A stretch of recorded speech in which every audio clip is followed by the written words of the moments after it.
Sejumlah kegiatan telah dilakukan KPK baik pencegahan, penindakan, dan kelembagaan pada pekan keempat November tahun 2022. Berikut rangkumannya dalam KPK 24 jam.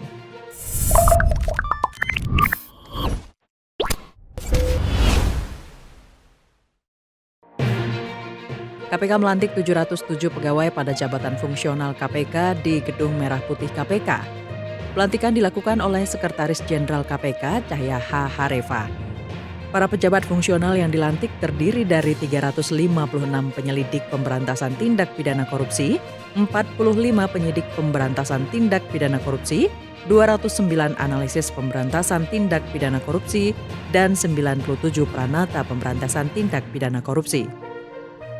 Sekretaris Jenderal KPK Cahya H. Harefa berharap agar pegawai yang telah dilantik dapat meningkatkan profesionalisme dalam bekerja serta berkontribusi maksimal pada unit kerja masing-masing di lingkungan KPK.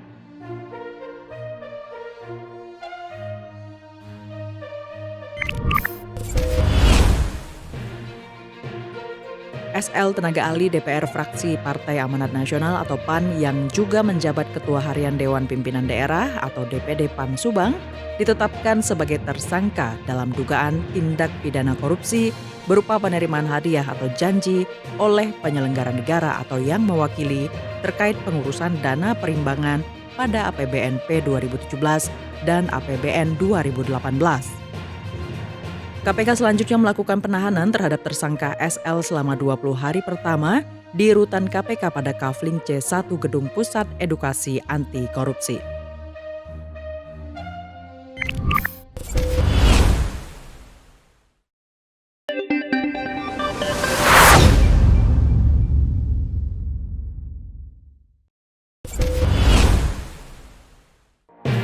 Ketua KPK Firly Bahuri mewakili Indonesia dalam pembaharuan nota kesepahaman tentang kerjasama untuk pencegahan dan pemberantasan korupsi pada lembaga anti korupsi se-ASEAN di Phnom Penh, Kamboja.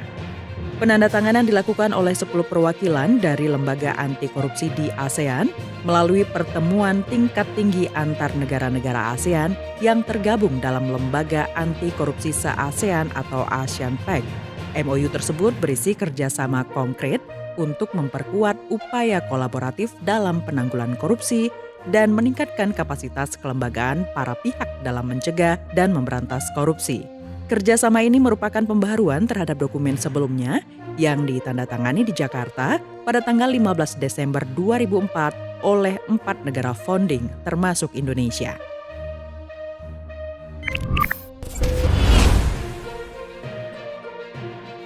KPK memberikan apresiasi atas peran para penyedia jasa keuangan atau PJK dalam menyediakan data keuangan atau data investasi yang diperlukan untuk pemeriksaan LHKPN.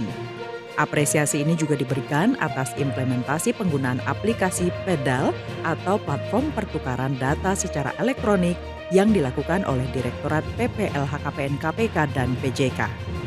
Wakil Ketua KPK Alexander Marwata mengatakan, melalui aplikasi PEDAL dari mitra PJK, KPK dapat melakukan permintaan data keuangan atau investasi kepada mitra kerja.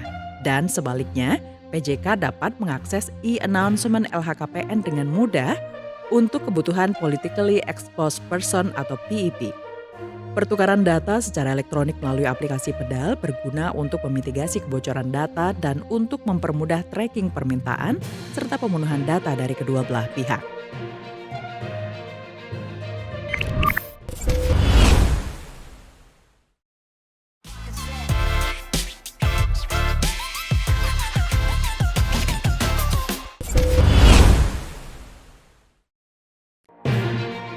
Wakil Pimpinan KPK Johanis Tanak mengapresiasi Whistleblowing System atau WBS terintegrasi besutan Indonesia Financial Group atau IFJ Integritas.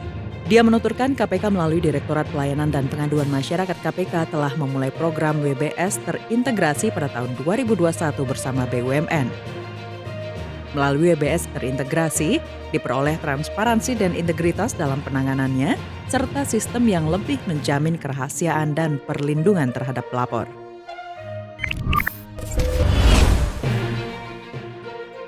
Rangkaian kegiatan menuju Hari Anti Korupsi Sedunia atau Road to Hakordia di Provinsi Bali berlangsung pada 24 hingga 25 November 2022. Beragam kegiatan sosialisasi, pameran, hingga seminar anti korupsi dilakukan serentak di 3 lokasi, yaitu Gedung Balai Budaya Girinata Mandala Puskem Kabupaten Badung, Mall Pelayanan Publik di Kabupaten Badung, Gedung Utama Art Center Denpasar, dan Gedung Kreatif Hub Dharma Negara Alaya Denpasar. Wakil Ketua KPK Nurul Gufron menjelaskan, Hakordia tidak hanya sebatas seremonial belaka. Lebih dari itu, Hakordia merupakan momentum yang tepat untuk menggelorakan kembali semangat budaya anti korupsi yang menjadi identitas bangsa Indonesia. Melalui Hakordia, KPK berharap sinergi dan kolaborasi dengan melibatkan seluruh instansi dan peran serta masyarakat merupakan satu simbol kuat yang dibutuhkan dalam upaya pemberantasan korupsi. Demikian kegiatan pencegahan, penindakan, dan kelembagaan Komisi Pemberantasan Korupsi yang terangkum dalam KPK 24 Jam. Salam anti korupsi.